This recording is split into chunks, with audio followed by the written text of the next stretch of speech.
Catch, fun enthusiastic training for canine households. Today I want to talk to you guys a little bit about what to do if your dog is experiencing that fear barking, or exhibiting that fear barking. We've talked a little bit about fear barking already. There are a few other things you can do. One of the things you can do is actually teach your dog to target or to touch whatever the object is they're afraid of. Now you have to start very slowly with this. Think about taking those baby steps and work it up little bit at a time. I'm going to use Sierra here in just a second to show you how to start the targeting behavior. She already knows the targeting behavior, so I will show you how to start it with her. I'll be taking a few steps back, and then I'm going to show you what I want it to look like. Now remember, you can only move as fast as your dog, so you have to take it slow. If your dog doesn't get it, don't move to the next stage yet. You can do this with your dog's own kibble if they take it from your hand like a treat, but I suggest, especially when you're conquering something like fear, that you do it with a really stinky treat. Do it with something that they love and something that they can smell and that they know you have. Now, since Sierra already knows the target behavior, I will be doing it just with her kibble today. So what you're going to do is you're going to take one little piece, put it in your hand, and ask her, target. As soon as she touches it, I'm going to open my hand and let her have the treat. Now, if your dog is a little wary about this at first, what you can do is show them, target.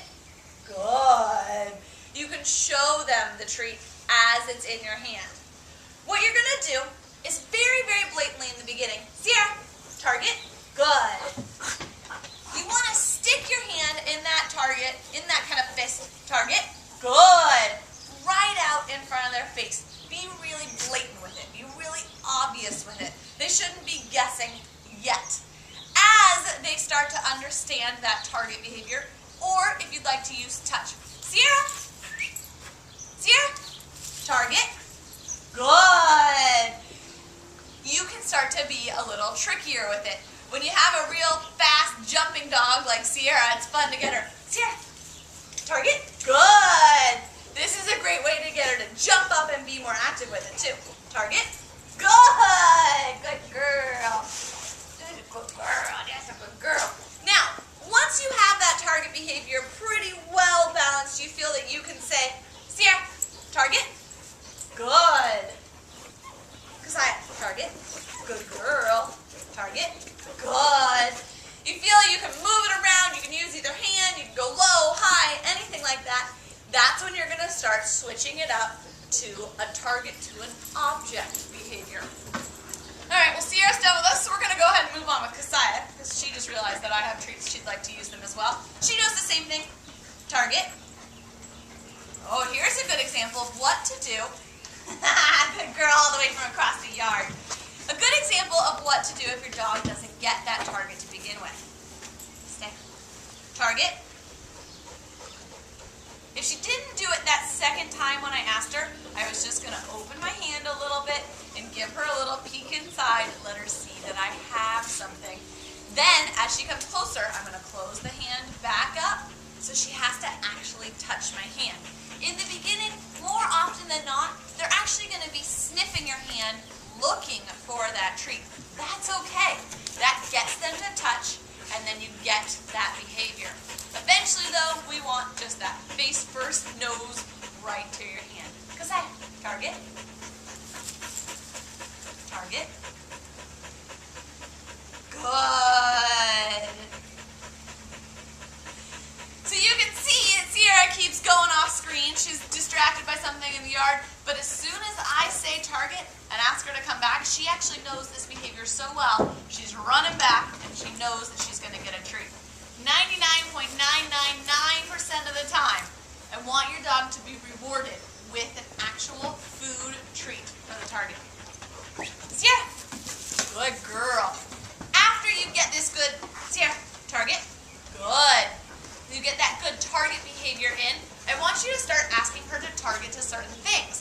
So you're going to point to something, target, good. And as soon as she touches that thing, she's going to get the treat.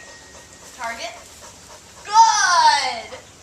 Now, what's going to happen here is if there were, say for example, an object or a person person that Sierra was very petrified of, I would slowly start moving closer and closer to them. So, you saw me go right from my hand to the fence, but let's say, for example, it's the fence that Sierra is scared of.